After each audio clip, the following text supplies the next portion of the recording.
How's it going out there, YouTube? My name is Jesse, and I am the curator for the Golden Age. And now we're going to be doing another episode of Lost Heroes of the Golden Age. Hey, that's supposed to be my line. Well, I didn't think you'd want to be bothered by this one. It's not even going to be that long of a video.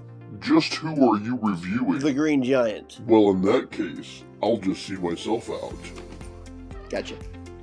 Okay, the Green Giant, I have actually mentioned his name before when I did the top 10, it was the top 10 heroes of the Golden Age who have green in their name.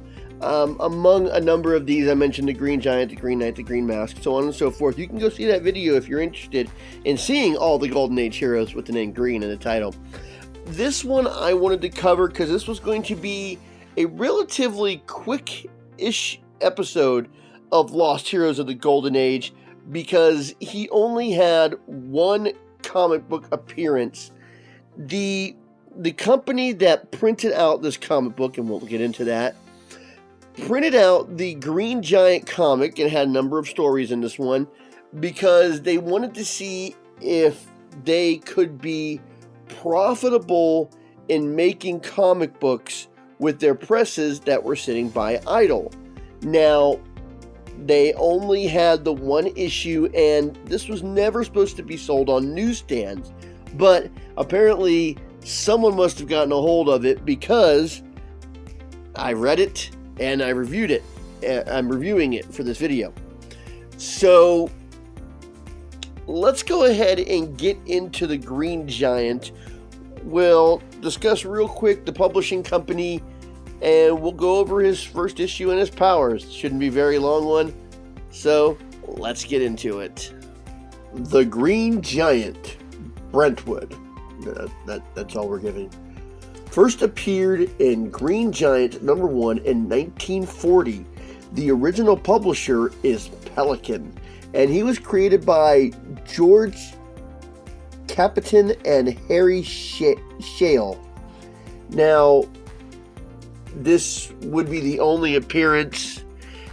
In 2000, on the Overstreet Price Guide, they said that the Monroe Company, who did the comic book, even though it says Pelican, they believed that it was never released on the newsstands, but obviously somebody got hold of this. How many ever was actually put out there, or whether somebody was able to grab it from the presses, because somebody working there could have taken a comic and walk off of it. I can't be for sure, but they said that they believed that it was never put on the newsstands. But here we go. Now, as we start this off, we see that the hero that we're given in the first panel is not the same one from the cover. And again, I am not a fan of the short shorts. I mean, they're fine on female superheroes, but male superheroes shouldn't be wearing something like that. Okay, let's start off. The Green Giant. Like a mythical figure of the past appears the Green Giant to throw a wrench in the cogwheels of crime. Rising to tremendous heights in his mysterious green costume and gravity-defying device, the Green Giant strides ever onward to eliminate all evil. Now, we're not given an origin story. Apparently his size ability works through the belt. So, we'll just get into this. Apparently his name is Mr. Brentwood. It starts off where apparently he works at a brokerage firm, and a guy comes in saying that the monthly reports are in and there are counterfeit stocks on the floor. He inspects them, and the next morning he dons the Green Giant outfit. He peruses the floors and waits to see what will happen. Someone shouts out that they are counterfeit bills, and he follows the crook out as he flees the, I'm guessing, stock exchange. That just makes sense. As he goes out, he transforms to a giant height and grabs the car that the people are escaping in, and with a giant leap, jumps out of the city into a nearby meadow. We don't see him grab the people out of the car, but all of a sudden they are in his hand and he is squeezing them literally for information. They give up the information because they don't want to get crushed by this hulking man in a green suit. He lets them go, and he goes back to his apartment and asks what the total losses are, and they tell him it's $800,000 in losses in the last few days. So he hangs up the phone, puts his suit back on, and heads to the warehouse that the crooks had talked about being the Atlas warehouse. He is caught off guard by one of the people who is a scout for the warehouse. He's brought before the boss, who is Killer Jackson. He spots the printing presses, rises to a tremendous height, throws them into each other to destroy them, and then he threatens the killer by picking him up and squeezing him, literally, for information. He tells him who is the guy running the business is Smiley Gleason. He is at the Claymore bookshop. Now, it says, meanwhile, a dapper smiling Gleason has been looking on. Good grief, look at the size of him. I'd better clear out now. So, apparently, he's got some surveillance equipment at the warehouse, which we don't see at all. He just all of a sudden knows what's going on. So he grabs his passport, gets onto a boat called the SS Lardo, and pulls out to sea. Now, the Green Giant is apparently leaping in the air, but it looks like he's flying and flies into the bookshop. Now, he gets to the bookshop and sees a passport case of Smiley Gleason, and he leaps away from the bookshop as a cop wants to know who he is. He doesn't say who he is, he just leaps away, and suddenly he knows what boat the Mr. Gleason is taking.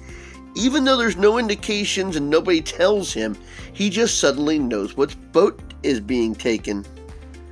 So he locates the boat, jumps into the pier at the edge of town, and grows to a giant size so that he can swim quickly to the boat.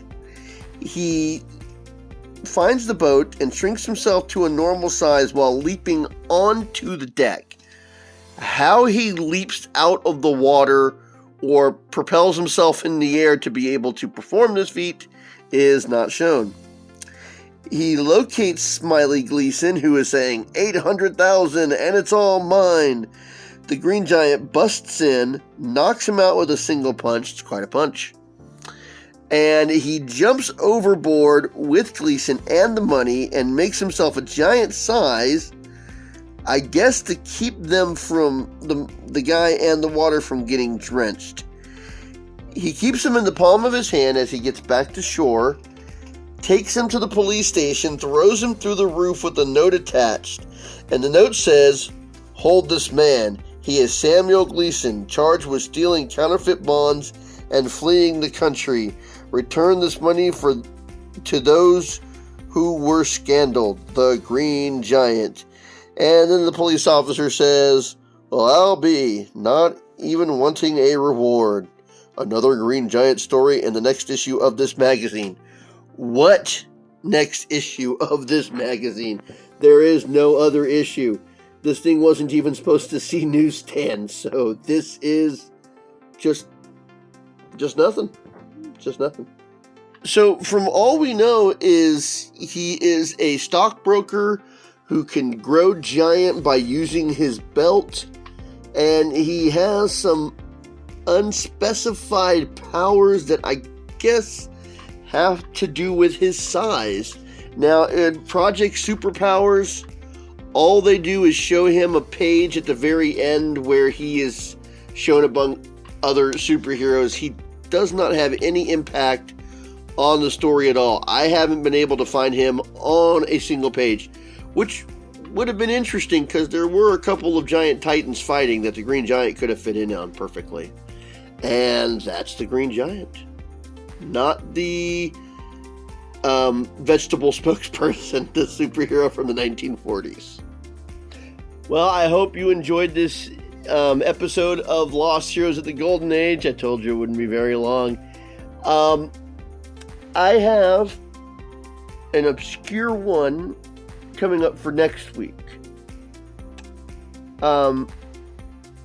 It's obscure because there were a couple of issues and a publishing company that was in the Golden Age that I'm actually not familiar with. So I hope you enjoy this week. Stay tuned for next week. Until then, I'll be seeing you.